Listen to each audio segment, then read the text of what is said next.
So hello guys, आज हम लोग स्टार्ट करने वाले हैं हमारा न्यू चैप्टर जिसका नेम है थर्मोडायनेमिक्स। ठीक है, सो चलिए स्टार्ट करते हैं थर्मोडायनेमिक्स। ये चैप्टर हालांकि अगर हम लोग देखें जेई और नीट दोनों के पर्सपेक्टिव से बहुत ही इंपॉर्टेंट चैप्टर होता है। वेटेज काफ़ी हाई होता है इसका, क्वेश्चन आने फिक्स्ड ही होते हैं पेपर्स में, है ना। अच्छे क्वेश्चंस काफ़ी बन सकते हैं इससे। ठीक है, तो थोड़ा बहुत टफनेस भी लगता है बच्चों को कि थोड़ा टफ सा क्वेश्चन आ गया सर, बट पिछले 2-4 सालों से थर्मोडायनेमिक्स में अगर हम लोग बात करें तो काफ़ी इजी क्वेश्चंस रहे, मतलब इजी और मॉडरेट के बीच में रहा है, ज़्यादा टफर साइड में क्वेश्चंस गए नहीं है। बट हम लोग बिल्कुल अपर मोस्ट लेवल तक जाएंगे जहां तक भी पॉसिबिलिटी हो पाएगा थर्मोडायनेमिक्स में, और बेसिक से जाएंगे। ठीक है, तो स्टार्ट करते हैं इस चैप्टर को, थर्मोडायनेमिक्स को। ठीक है, चलिए तो सबसे पहले तो इसको समझते हैं थर्मोडायनेमिक्स का मतलब क्या होता है। देखिए, थर्मोडायनेमिक्स में हमारे दो वर्ड्स हैं, एक है थर्मो और एक है डायनेमिक्स। ठीक है, थर्मो का मतलब होता है हीट या एनर्जी। क्या मतलब होता है? हीट या एनर्जी। और डायनेमिक्स का मतलब होता है इन मोशन। डायनेमिक्स का मतलब होता है इन मोशन। सो बेसिकली जितने भी हमारे एनर्जीज के इंटर कन्वर्जन हैं, एनर्जीज और हीट के जो इंटर कन्वर्जन है, वो हमें किस चैप्टर में पढ़ने हैं? इसी चैप्टर में पढ़ने हैं जिसका नाम है थर्मोडायनेमिक्स। क्लियर है? ठीक है, सो लिखते हैं इसको। It deals with inter conversion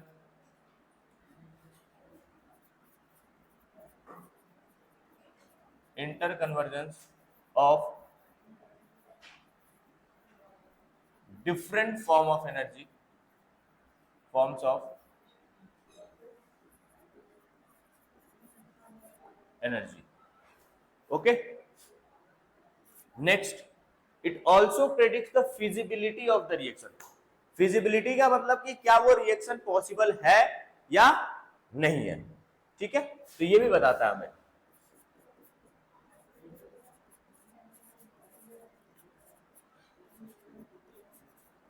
feasibility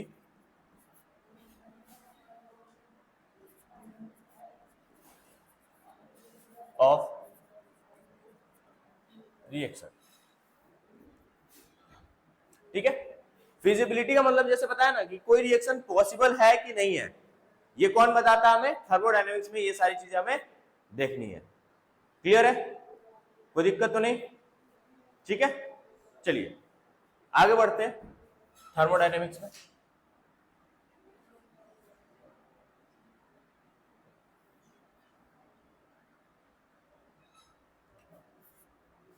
next चीज जो हम लोग स्टार्ट करेंगे थर्मोडायनेमिक्स में, अब देखिए थर्मोडायनेमिक्स में 3 टर्म्स होते हैं। ठीक है, पहला तो होता है सिस्टम, दूसरा होता है सराउंडिंग, और तीसरा होता है boundary. System, surrounding and boundary. तो पहले क्या होता है, सिस्टम क्या होता है, पहले ये समझते हैं। देखो, लेट्स सपोज मान लो ये क्लासरूम है। ठीक है, तो ये क्लासरूम क्या हो गया हमारे लिए? एक सिस्टम हो गया। और इस क्लासरूम के अलावा जितना भी यूनिवर्स है, पूरी दुनिया, वो क्या हो गई? सराउंडिंग हो गई। ठीक है, अच्छा सर, क्या हमेशा क्लासरूम को ही हम लोग सिस्टम कह? नहीं, सिस्टम कहने का मतलब ये है कि जितना पार्ट अंडर इन्वेस्टिगेशन हो। सिस्टम को ऐसे डिफाइन करते हैं, पार्ट्स अंडर इन्वेस्टिगेशन। कितने पार्ट को अपन इन्वेस्टिगेट कर रहे हैं, उस पार्ट को क्या कहते हैं हम लोग? सिस्टम। अदरवाइज उसके अलावा जितना बच जाए उसको क्या कहते हैं? सराउंडिंग। और जो लाइन सिस्टम और सराउंडिंग को सेपरेट कर रही है उसको क्या कहेंगे? बाउंड्री। लेट्स सपोज इस क्लास के वॉल्स सिस्टम और सराउंडिंग को सेपरेट कर रहे हैं, तो ये क्लास के वॉल्स कैसे एक्ट करेंगे? As a boundary. ठीक है, सिस्टम्स के भी अलग डिफरेंट टाइप्स के क्लासिफिकेशन है। ठीक है, बाउंड्रीज के भी डिफरेंट टाइप्स के क्लासिफिकेशन है, वो भी हम लोग देखेंगे, बट पहले हम लोग इसको समझते हैं। ठीक है, आइए फिर देखते हैं सिस्टम क्या होता है। सिस्टम सिंपल लिखिए, the part under investigation. The part under investigation, उसको क्या कहा जाता है? सिस्टम। सराउंडिंग का डेफिनेशन, द पार्ट विच, या ऐसे लिखो, द पार्ट एक्सेप्ट सिस्टम, वो पार्ट जो सिस्टम के अलावा बच जाता है। बाउंड्री, द सेपरेशन या separating line between system and surrounding, the separating line between system and surrounding. तो आई थिंक ये आपको सिस्टम, सराउंडिंग और बाउंड्री समझ में आ गया होगा। अरे हाँ कि ना भाई, क्लियर है? अब आते हैं थोड़ा आगे इसके क्लासिफिकेशन में। अब जो सिस्टम है,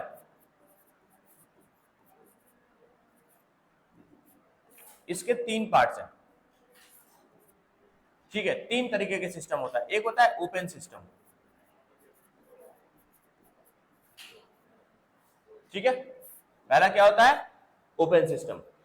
ओपन सिस्टम उस टाइप के सिस्टम को बोलते हैं जहां पे हमारा मास और एनर्जी दोनों एक्सचेंज हो रहा होता है। क्या हो रहा होता है? मास और एनर्जी दोनों एक्सचेंज हो रहा होता है। मतलब क्या है सर? आइए इसको एक एग्जांपल से समझते हैं। जैसे मान लीजिए एक वेसल है, हमारे पास एक ओपन वेसल है, इसमें पानी भरा हुआ है, ठीक है?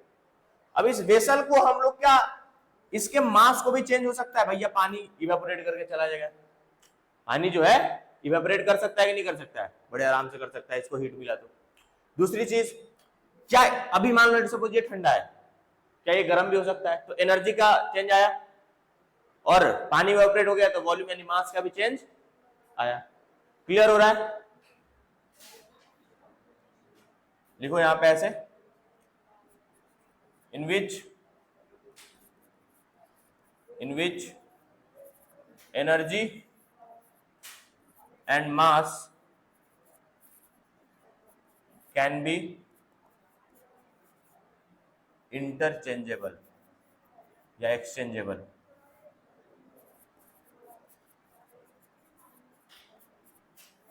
ज्यादा थ्योरी नहीं करेंगे अपन, है ना? चैप्टर में थ्योरी से हमारा ज्यादा लेना देना नहीं है, क्वेश्चंस बनने चाहिए, तो उस पर ज्यादा फोकस करेंगे। हाँ, शुरुआत के जो थर्मोडायनेमिक्स का पार्ट है वो थोड़ा थ्योरेटिकल है, तो उसको जल्द से जल्द कवर करेंगे हम लोग, ठीक है? चलिए, in which energy and mass can be exchangeable. Clear है? एग्जांपल में लिख लीजिएगा, open vessel, open vessel. Clear है? लिख लीजिए आप लोग इसे जल्दी से। बढ़ते हैं आगे। नेक्स्ट होता है क्लोज सिस्टम। क्लोज सिस्टम, जैसे मान लीजिए ये बॉक्स जो है, हमारा जो वेसल ओपन था वो अब क्या कर दिया, उसमें हमने उसको क्लोज कर दिया। तो अब क्लोज सिस्टम में क्या एक्सचेंज हो सकता है, क्या एक्सचेंज नहीं हो सकता, आप लोग खुद सोचिए जरा। क्या हम लोग मास का एक्सचेंज यहां से कर सकते हैं? नहीं कर सकते, क्यों? क्योंकि ये तो अब बंद हो गया, तो इवेपोरेट तो होगा नहीं। बट क्या हम लोग अभी भी एनर्जी का एक्सचेंज कर सकते हैं? बिल्कुल कर सकते हैं, इसको हीट कर देंगे, एनर्जी का एक्सचेंज हो जाएगा। So in which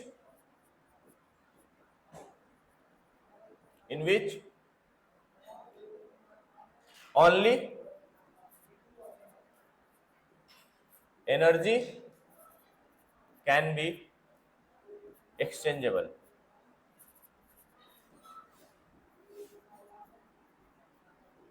only energy can be exchangeable.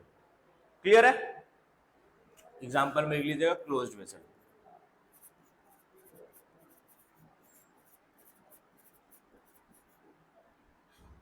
Clear है? नेक्स्ट आते हैं हम लोग आइसोलेटेड सिस्टम। अब समझिए, तो हमारे पास कितने टाइप के सिस्टम हो गए टोटल? 3 टाइप के, open, closed end isolated system. Clear है? अब ओपन और क्लोज तो समझ लिया सर, आइसोलेटेड सिस्टम क्या है? देखिए नाम से इस सिस्टम का थोड़ा काम समझ में आ रहा है। आइसोलेटेड मतलब बिल्कुल आइसोलेशन, ना ही एनर्जी का एक्सचेंज हो सकता है और ना ही बोलो मास का एक्सचेंज हो सकता है, ठीक है। Neither exchange, neither energy nor mass can be exchangeable.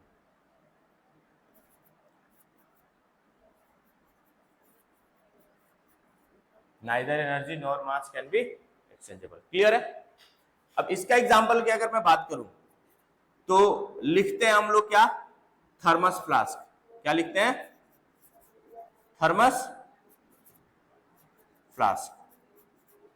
Thermos bottle देखे हो ना, मिल्टन मिल्टन का जो आता है ना, तो उसमें ना ही क्या एनर्जी और मास का एक्सचेंज नहीं होता है। बट एक चीज समझो ध्यान से, कभी भी 100% एक परफेक्ट आइसोलेटेड सिस्टम एग्जिस्ट नहीं करता है। नोट करके लिख लेना कि कभी भी कोई भी परफेक्ट आइसोलेटेड सिस्टम मतलब सुन लो पहले, ठीक है, एग्जिस्ट नहीं करता है। क्यों नहीं करता है, जैसे मान लो थर्मस फ्लास्क एग्जांपल पर, भाई ऐसा कोई थर्मस फ्लास्क नहीं बनाना कि उसको 2-4 दिन रख दो और ठंडा ही ना हो, या गर्म है तो गर्म ही ना हो, समझ रहे हो सकता है एक्सचेंज, मास मान लो नहीं हुआ लेकिन एनर्जी एक्सचेंज हो सकता है कुछ दिन तक छोड़ दिए तो। अच्छा, बट तो सर 100% कभी भी आइसोलेटेड सिस्टम पॉसिबल नहीं है, तो क्या मतलब फिर तो कुछ नहीं बचा, नहीं है 100% नहीं, एक परफेक्ट आइसोलेटेड सिस्टम कभी एग्जिस्ट नहीं करता। बट फिर भी हम लोग अगर हमसे अगर पूछा जाए कि सर क्या है एक परफेक्ट आइसोलेटेड सिस्टम, परफेक्ट से भी परफेक्ट मतलब थोड़ा सा मतलब बिल्कुल उसका 100% मान लिया जाए अगर, तो वो है यूनिवर्स। क्या है, universe. Universe is a perfect isolated system. क्यों, उसके अलावा कुछ बचता ही नहीं है। यूनिवर्स के अलावा कुछ अब बचेगा ही नहीं, सारी चीजों को तो तुमने ले लिया सिस्टम के अंदर, समझ में आया, अरे हाँ कि ना यार, तो नोट करके लिख लेना,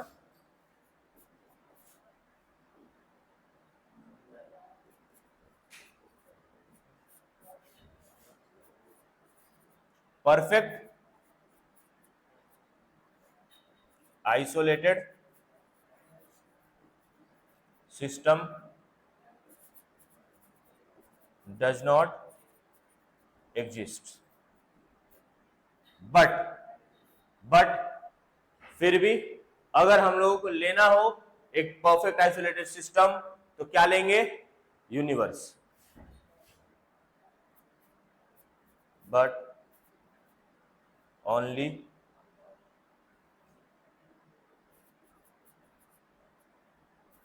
universe can be taken as perfect isolated system, but only universe can be taken as perfect isolated system. Is it clear everyone? अरे हाँ कि ना यार, चलिए तो हम लोगों ने क्या क्या देख लिया, हम लोगों ने सिस्टम, सराउंडिंग और बाउंड्री, ये तीनों चीजें देखी। फिर सिस्टम को हमने 3 पार्ट में क्लासिफाई किया, क्या, open system, close system and isolated system. Sir surrounding का भी कोई क्लासिफिकेशन है, जी नहीं, सराउंडिंग का कोई क्लासिफिकेशन नहीं है। तो नेक्स्ट क्लासिफिकेशन जो हम लोग आएंगे वो हम लोग देख रहे होंगे बाउंड्री पे, ठीक है। आइए फिर देखते हैं बाउंड्री को क्लासिफाई करते हैं। अब देखिए बाउंड्री का क्लासिफिकेशन बहुत तरीके से किया जा सकता है ना, 2-4 तरीके से कर सकते हैं। पहला तो एक हम लोग ये कर सकते हैं कि रिजिड एंड नॉन रिजिड। क्या क्लासिफिकेशन कर सकते हैं, rigid and non rigid. Rigid का मतलब क्या सर, रिजिड का मतलब change in volume equals to क्या होगा, 0, कोई चेंज वॉल्यूम में नहीं आएगा। अरे भाई रिजिड है ना, थर्मस फ्लास्क में सपोज मान लो, थर्मस फ्लास्क ही मान लो, या फिर कोई भी थिक वॉल्ड वेसल्स मान लो, एग्जांपल के लिए मान लो क्या, any thick walled vessel, any thick walled vessel मान लो। तो अब इसमें क्या चेंज इन वॉल्यूम होगा? अगर चेंज इन वॉल्यूम नहीं होगा ना तो कैसा हुआ वो बाउंड्री, कैसा हुआ? रिजिड। चलिए आते हैं नॉन रिजिड। नॉन रिजिड मतलब change in volume not equals to zero. कोई एग्जांपल सोच सकते हो क्या जहां पे change in volume zero equal नहीं हो, यानी चेंज इन वॉल्यूम हो, वो क्या होगा? एग्जांपल के लिए अगर हम लोग ले तो बैलून। अरे हाँ कि ना, हो सकता है ना वॉल्यूम में चेंज, यानी कि उसका जो बाउंड्री है वो कैसा है? Non rigid. Is it clear everyone? हाँ भाई, ठीक है। चलिए इसका और एक नेक्स्ट क्लासिफिकेशन आ सकता है क्या? एडियाबेटिक और and diathermic. Adiabatic and diathermic, sir ये क्या होता है एडियाबेटिक और डायाथर्मिक? ये सब बेटा मैं आगे इसी चैप्टर में समझाऊंगा। क्लियर है? एडियाबेटिक उस प्रोसेस को कहा जाता है जहां पे हीट एक्सचेंज क्या हो? जीरो। एडियाबेटिक उस प्रोसेस को कहा जाता है जहां पे हीट एक्सचेंज क्या है? जीरो। हीट को यहां पे हम लोग चैप्टर में क्यू से डिनोट कर रहे होंगे। किससे डिनोट कर रहे होंगे? क्यू से। तो यहाँ पे डेल्टा क्यू जीरो, और यहाँ पे डायथर्मिक जहां पे हीट का एक्सचेंज पॉसिबल हो, हीट का एक्सचेंज जीरो ना हो। क्लियर है? एडियाबैटिक जहां पे हीट का एक्सचेंज बिल्कुल जीरो, डायथर्मिक जहां पे हीट का एक्सचेंज पॉसिबल हो। क्लियर है? तो एडियाबैटिक वॉल्स भी होते हैं और डायथर्मिक वॉल्स भी होते हैं, या बाउंड्री भी होते हैं, पढ़ोगे अभी और। क्लियर है? अरे हाँ कि ना? नॉर्मल अगर मान लो कोई वेसल ले लेते हैं तो कैसा नॉर्मल वेसल, या फिर मान लो कोई भी ले लो, थर्मस फ्लास्क ले लो एग्जांपल के लिए, तो कैसा होगा एडियाबैटिक? क्योंकि एनर्जी एक्सचेंज क्या होता है उसमें? जीरो। हमेशा के लिए नहीं होता, बट हाँ लंबे समय तक के लिए कहा जा सकता है। डायाथर्मिक, डायाथर्मिक के एग्जांपल्स में लेना है, कॉपर वेसल ले लो, सिल्वर वेसल ले लो। अरे हाँ कि ना?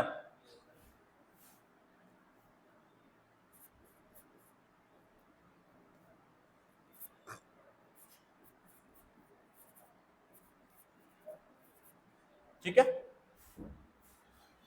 क्लियर है ये चीज? समझ में आया? और भी एक दो टाइप से क्लासिफाई किया जा सकता है बाउंड्री को। जैसे कि अगर हम बात करें तो मूवेबल और नॉन मूवेबल, मूवेबल और नॉन मूवेबल, लिख लियो इसको भी।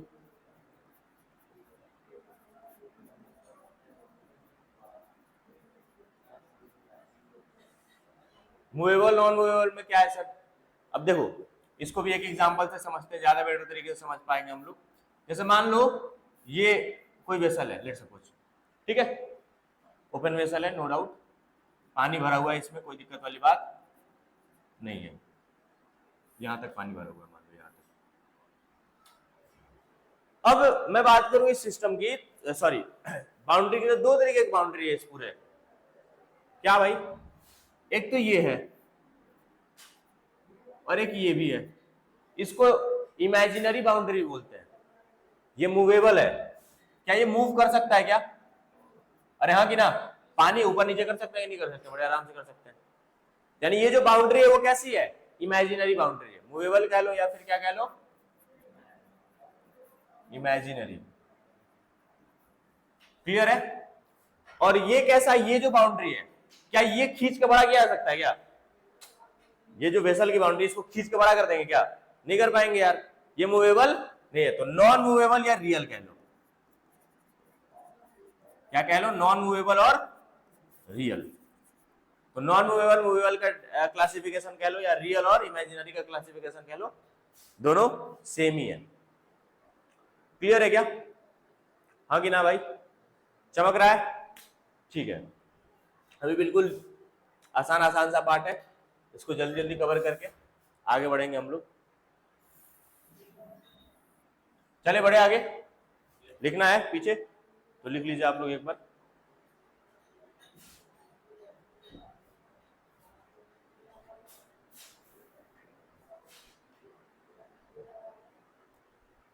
चलिए बढ़ते हैं आगे, ठीक है। सो नेक्स्ट जो हमारा आएगा टर्म या हेडिंग कह लीजिए, वो होगा थर्मोडायनेमिक वेरिएबल।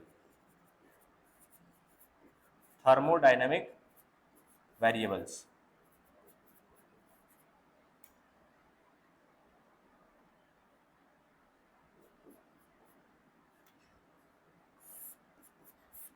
थर्मोडायनेमिक वेरिएबल्स क्या होता है? थर्मोडायनेमिक वेरिएबल, ठीक है।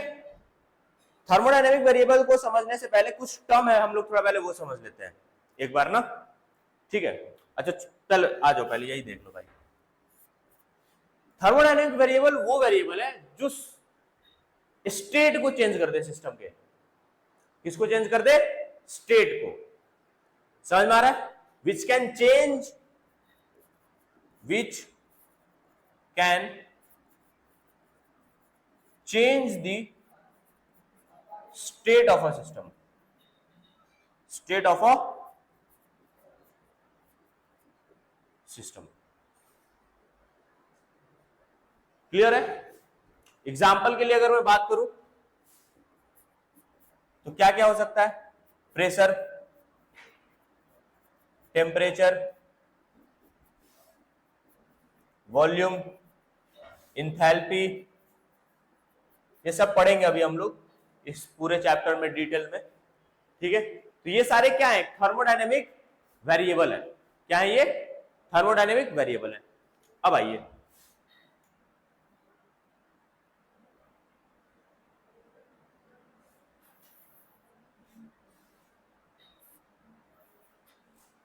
ठीक है। अब जो पहला टर्म हम लोग समझेंगे, ठीक है, वो समझेंगे हम लोग एक प्रोसेस के बारे में कि एक प्रोसेस क्या होता है। अभी देखो, this process is known as, this process is known as, लिखते हैं ना हम लोग। एक प्रोसेस क्या होता है? थर्मोडायनेमिक्स के टर्म्स में प्रोसेस किसको कहा जाता है वो अभी हम लोग समझेंगे। क्लियर है? देखो, जब भी कोई भी सिस्टम एक स्टेट से दूसरे स्टेट में जाए, क्या बोला मैंने? जब भी कोई भी सिस्टम एक स्टेट से दूसरे स्टेट में जाए, यानी कि उसने क्या किया? एक प्रोसेस किया। क्या किया? प्रोसेस किया। When system goes from one state to other। Example के लिए समझेंगे, जैसे मान लीजिए ये एक पीवी कर्व है, ठीक है। अब इस पॉइंट से लेट सपोज इस पॉइंट तक कोई एक सिस्टम गया है। इस पॉइंट पे प्रेशर वॉल्यूम P1 V1, इस पे P2 V2 मान लीजिए। तो यहां पे जो हम लोग कहेंगे कि यहां पे क्या फॉलो हुआ है? सिस्टम ने क्या किया है? प्रोसेस किया है। क्या किया है? प्रोसेस। क्लियर है? अरे हाँ कि ना? पक्का? चलो नेक्स्ट हम लोग समझेंगे साइकिल। क्या होता है साइकिल? ठीक है, साइकिल चलाने वाला सर नहीं, थर्मोडायनेमिक्स में साइकिल क्या होता है? साइकिल का मतलब ये होता है, देखो, it is made up of two or more processes, to or more processes. Clear है? जैसे अगर मैं बताऊं, अच्छा, जब भी कोई साइकिल होता है तो कोई भी थर्मोडायनेमिक वेरिएबल चेंज हो सकता है। क्या बोला मैंने? जब भी कोई साइकिल होता है तो any thermodynamic variable can change, this thermodynamic variables can change. समझ में आया? प्रेशर, टेम्परेचर, वॉल्यूम, इंथैल्पी और भी बहुत सारे हैं, उसको हम लोग अभी आगे देखेंगे। क्लियर है ना? तो यहां पे ब्रैकेट में लिख लेना कि any thermodynamic variable can change. Clear है? अब साइकिल को समझते हैं थोड़ा सा, आइए एक एग्जांपल से। साइकिल में बेटा दो तरीके का होता है। साइकिल जो है दो तरीके का होता है, टाइप्स। पहला होता है ओपन साइकिल, और दूसरा होता है क्लोज साइकिल।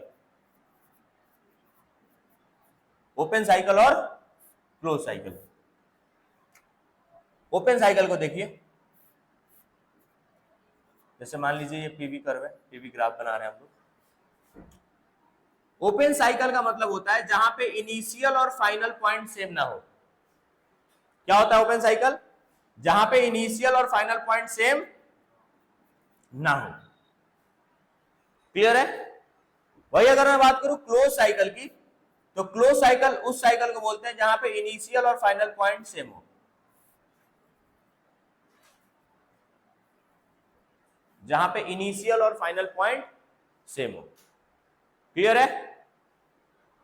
लिख लीजिए इसको, यहां पे लिख लीजिएगा कि ओपन साइकिल में इनिशियल और फाइनल पॉइंट सेम नहीं होता है, और क्लोज साइकिल में इनिशियल और फाइनल पॉइंट सेम होता है। क्लियर है? आगे बढ़ते हैं। अब आइए हम लोग देखेंगे different types of processes in thermodynamics. Different types of processes in thermodynamics. Okay, चलिए, तो सबसे पहला प्रोसेस आता है, या है तो बहुत सारे, मैं रैंडमली, ऐसा नहीं है कि पहला प्रोसेस यही आता है, ठीक है। आइसोबेरिक।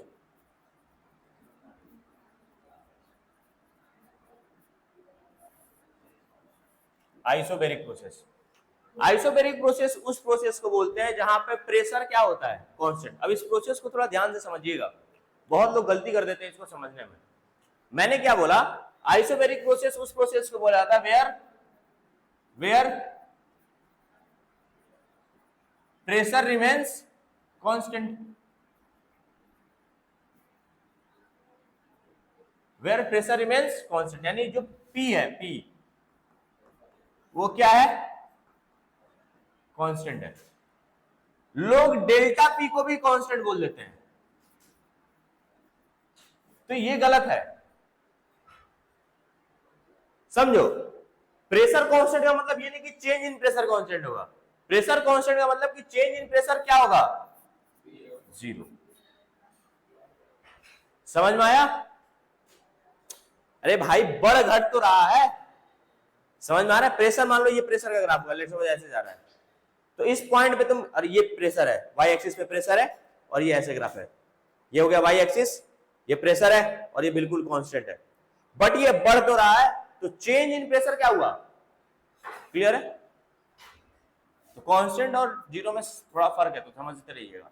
फिर आते हैं आइसोकोरिक। आइसोकोरिक प्रोसेस, ठीक है, where volume remains constant. Where volume remains constant, यानी कि V जो है क्या है? कांस्टेंट है, एंड डेल्टा V जो है वो क्या है? जीरो है। क्लियर है? नेक्स्ट आते हैं प्रोसेस पे, आइसोथर्मल प्रोसेस।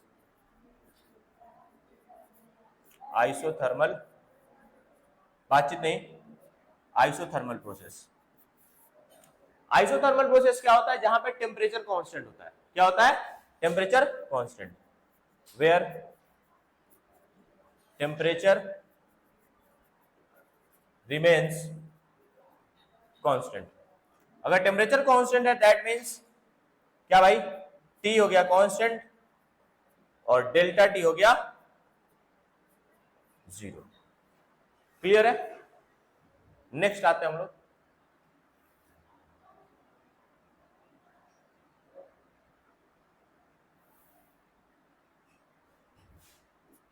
चौथा प्रोसेस, ठीक है, एडियाबैटिक।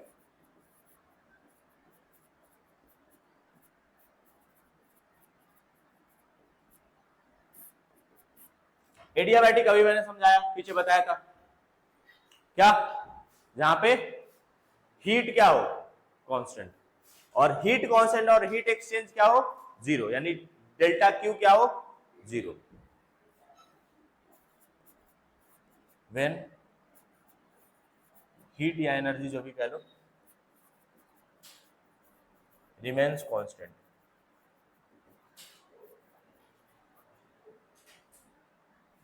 दैट मीन्स कि डेल्टा क्यू जीरो और क्यू कांस्टेंट। ठीक है, लिख लीजिए पहले इसको।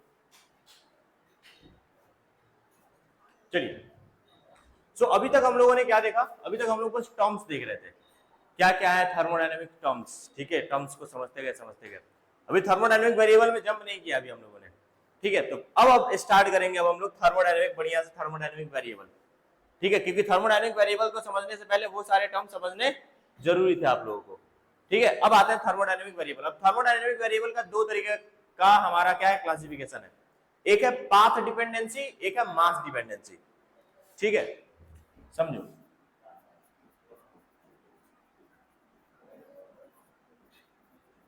थर्मोडायनेमिक वेरिएबल,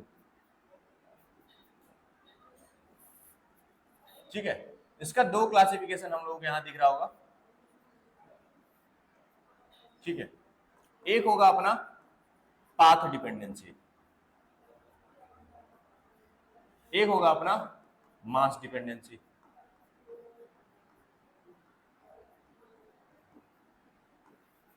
ठीक है, पाथ डिपेंडेंसी में दो टाइप का हमारा वेरिएबल आएगा, एक होता है state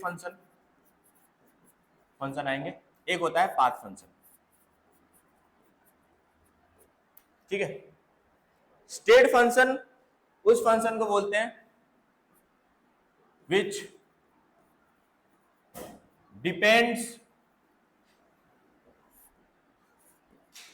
only on initial and final point,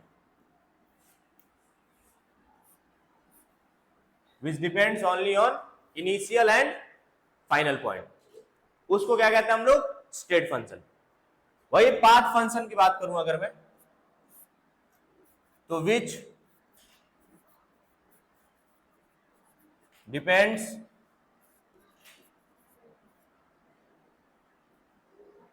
on path,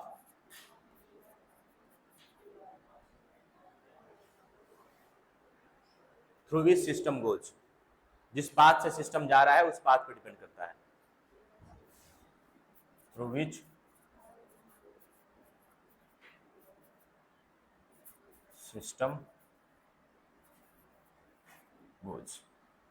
example अगर मैं देखूं तो क्या, पाथ फंक्शन के लिए अगर मैं बात करूं तो heat and work, heat and work, ये कैसे हैं, पाथ फंक्शन, पाथ पे डिपेंड करते हैं। कहने का मतलब क्या है सर, जैसे मान लो मैं कहूं यहां से घर जाओ, ठीक है, अब हो सकता है आपके पास यहां से घर जाने के मल्टीपल रास्ते हो, कोई शॉर्टकट हो सकता है या फिर एक नॉर्मल रास्ता हो सकता है, लॉन्ग कट, है ना। तो अगर आप शॉर्टकट जाते हो तो आप क्या, आपका हीट कम यूज होगा, हीट कम रिलीज होगा, और वर्क आप भी कम करोगे, अरे हाँ कि ना। लेकिन अगर मैं वही कहूं लॉन्ग कट जा रहा हूं तो क्या शॉर्टकट और लॉन्ग कट का हीट एंड वर्क सेम होगा आपका, अरे भैया एक में कम थकोगे एक में ज्यादा थकोगे, अरे हाँ कि ना। तो ये किस पे डिपेंड किया, पाथ पे डिपेंड किया, किस पे डिपेंड किया, पाथ पे। क्लियर हुआ, तो that's why it is a path function. वही बात करूं मैं स्टेट फंक्शन की, जो सिर्फ और सिर्फ किस पे डिपेंड करता है, इनिशियल और फाइनल पॉइंट पे। अगर इसकी एग्जांपल्स की बात करूं मैं तो भाई प्रेशर, टेम्परेचर, ठीक है, इंथैल्पी, ठीक है, ठीक है, चेंज इन इंथैल्पी लिखना, ऐसे लिखो, ऐसे इसको समझते हैं। देखो इसका एग्जांपल्स इधर लिखते हैं, देखेंगे इधर एग्जांपल। सबसे पहले तो प्रेशर टेम्परेचर तो है ही, ठीक है। अब इंथैल्पी, चेंज इन इंथैल्पी लिखो, इंथैल्पी में लिखेंगे डेल्टा एच, ठीक है।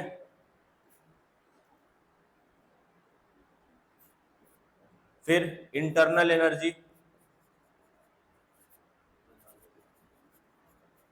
डेल्टा ई बोल लो या डेल्टा यू बोल लो, ठीक है। तो जिसमें भी ये जितने भी डेल्टा वाले चेंज वाले ये तुमको साइन दिख गया, दिख रहा है ये चेंज वाले जितने भी साइन दिख जाए, वो सब क्या होगा, स्टेट फंक्शन होगा।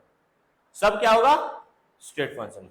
डेल्टा वी बोल लो, चेंज इन वॉल्यूम, ठीक है, कुछ भी बोल सकते हो। डेल्टा एस बोल दो, चेंज इन एंट्रोपी, ठीक है। तो जितना जहां भी तुमको डेल्टा दिख गया तो समझ जाना कि वो कैसा फंक्शन है, स्टेट। और हीट कभी भी तुम ना डेल्टा, जैसे डेल्टा क्यू कह रहा हूं सॉरी, डेल्टा डब्ल्यू नहीं देखोगे कि भाई चेंज इन वर्क कितना हुआ, सुना है कभी? डेल्टा डब्ल्यू आएगा नहीं थर्मोडायनेमिक्स में, ठीक है ना, इतना ध्यान रखना आपको। क्लियर है? चलिए फिर अब इसका देखते हैं मास डिपेंडेंसी। मास डिपेंडेंसी में वापस से दो क्लासिफिकेशन आता है हमारे पास। एक होता है एक्सटेंसिव प्रॉपर्टी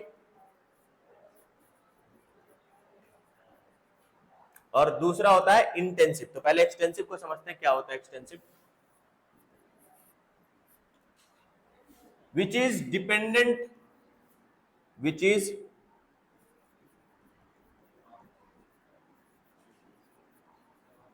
dependent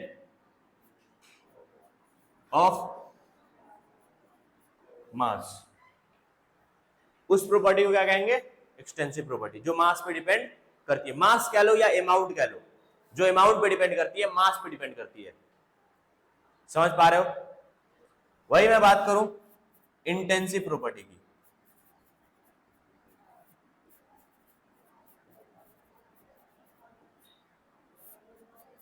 तो क्या लिखेंगे, which is independent of mass, which is independent of mass. जैसे सर एग्जांपल्स देखते हैं दोनों के। देखिए इंडिपेंडेंट ऑफ मास, जो अमाउंट पे मास पे डिपेंड नहीं करती है, जैसे सर डेंसिटी हो गया, जैसे सर कॉन्सेंट्रेशन हो गया। डेंसिटी कैसे सर, जैसे मान लो ये एक है, ये है पेन है, लेट्स सपोज मान लो इसको मैं दो पार्ट में तोड़ दूं। अब ऐसा तो है नहीं कि इस पार्ट की डेंसिटी अलग होगी, इस पार्ट की डेंसिटी अलग होगी। अरे हाँ कि ना यार, दोनों की डेंसिटी सेम ही है। एक पार्टिकुलर सब्सटेंस की डेंसिटी फिक्स्ड होती है, चाहे तुम उसको 1000 पार्ट में क्यों ना तोड़ दो। क्लियर है? वही मैं बात करूं क्या, कॉन्सेंट्रेशन। जैसे मान लो चीनी और पानी का सॉल्यूशन है, ठीक है, घोल दिया, एक गिलास घोला, आधा आधा गिलास दो गिलास में डाल दिया, आधा आधा करके दो गिलास में, तो क्या एक कम मीठा लगेगा, एक ज्यादा मीठा लगेगा? अरे हाँ कि ना यार, 3 ग्लासेस में डालोगे तो तीनों का अलग अलग मीठा लगेगा, सब एक ही जैसा लगेगा ना यार। समझ रहे हो नहीं समझ रहे हो, है ना? तो डेंसिटी, कॉन्सेंट्रेशन। नेक्स्ट एग्जांपल देखते हैं, मोलर हीट कैपेसिटी। क्या होता है सर ये, समझेंगे आगे, अभी बस जो लिखवा रहा हूं सुनो। Molar heat capacity, specific heat capacity,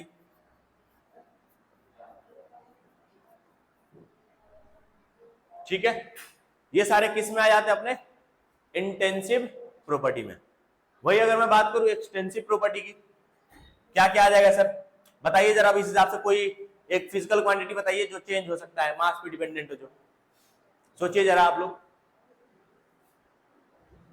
anyone बताओ भाई, सोचो। है वॉल्यूम, वेरी गुड। और मोल्स, और बताओ, बोल नहीं रहा यार, बोलो बोलो। देखो हीट कैपेसिटी, सॉरी आपने तो नीचे लिख रखा है, वही नहीं, मैंने नीचे क्या लिखा है, मोलर हीट कैपेसिटी। और ऊपर क्या लिखा मैंने, बस हीट कैपेसिटी। दोनों में फर्क है सर? हाँ है। क्या है समझेंगे अभी इसको आगे। क्लियर है? फिर सर और एग्जांपल, ठीक है, और बताओ, बता सकते हो क्या? अबे यार ये क्या है, तो मोलर नहीं थे, ये स्पेसिफिक से समझ नहीं आ रहा है। सुनो अब पहचानने का तरीका बताता हूं। जहां भी तुमको ये मोलर वर्ड, स्पेसिफिक वर्ड दिख गया तो ये सब किस में आ जाते हैं? इंटेंसिव प्रॉपर्टी में। वही क्या होगा, एक्सटेंसिव प्रॉपर्टी, जिसमें ये सारी चीजें ना है। ये भी थोड़ा सा एक टफ है सर इसे समझने, मतलब कैसे समझे कि कौन सा एक्सटेंसिव प्रॉपर्टी है और कौन सा इंटेंसिव प्रॉपर्टी। बहुत ज्यादा लोग कंफ्यूज रहते हैं इस चीज से रिलेटेड, है ना। तो पहले आप लोग इस चीज को लिखिए, उसके बाद थोड़ा समझेंगे कि how to identify which quantity is a extensive and which quantity is a intensive. हम लोग देख के पता लगा सकते हैं, ठीक है। इसको नोट डाउन करिए आप लोग जल्द से जल्द।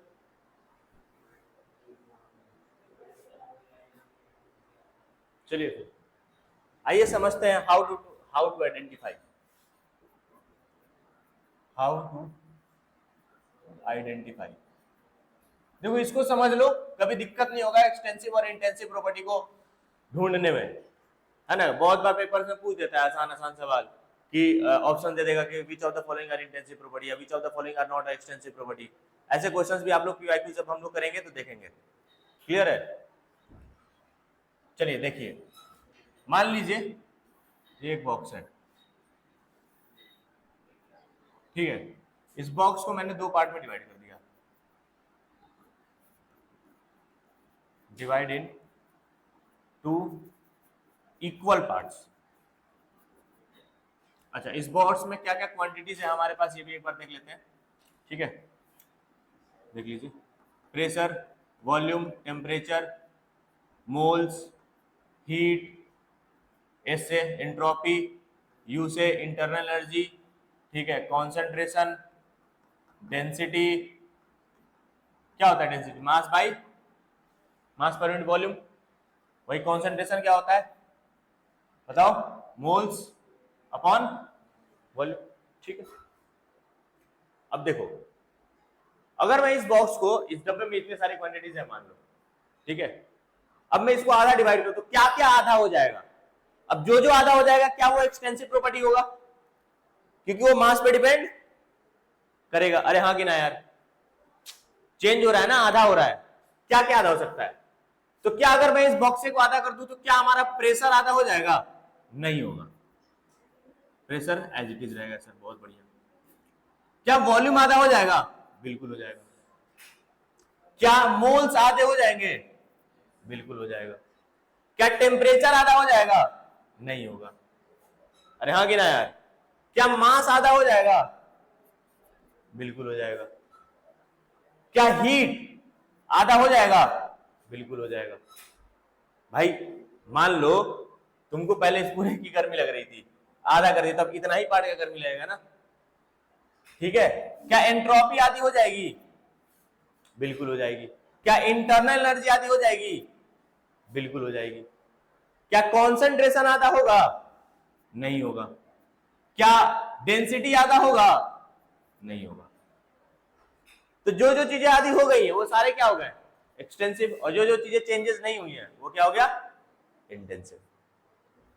आई बात समझ में?